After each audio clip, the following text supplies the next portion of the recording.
Kami ya tentang dunia medis ini. Sering sekali ya kejadian-kejadian yang sangat berbahaya dan mematikan itu justru datang dari kasus-kasus yang kita anggap biasa-biasa aja. Itu kenapa harusnya ya dokter tuh dia semakin tua itu semakin waspada dan semakin hati-hati. Ya ini contoh nih ya mungkin sebagai satu kasus ya.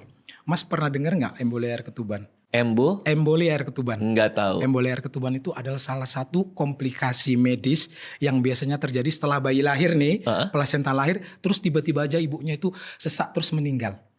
Nggak tahu apa-apa faktor risiko dan segala macam, dan itu bisa terjadi. Ada dua yang paling mengerikan. Yang pertama, kita nggak tahu ini bakal terjadi pada pasien yang mana.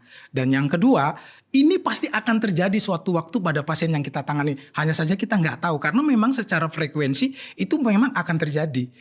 Jadi emboli air ketuban itu Mas, setelah bayi lahir, ketuban misalnya plasenta lahir, sebagian dari cairan ketuban ataupun dermis dari bayi itu bagian-bagian bayi itu masuk ke pembuluh darah.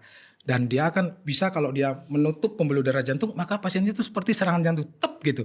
Gak berdenyut jantungnya, bisa langsung meninggal. Atau pada paru-paru aspiksia, gagal napas, atau pada otak dia stroke.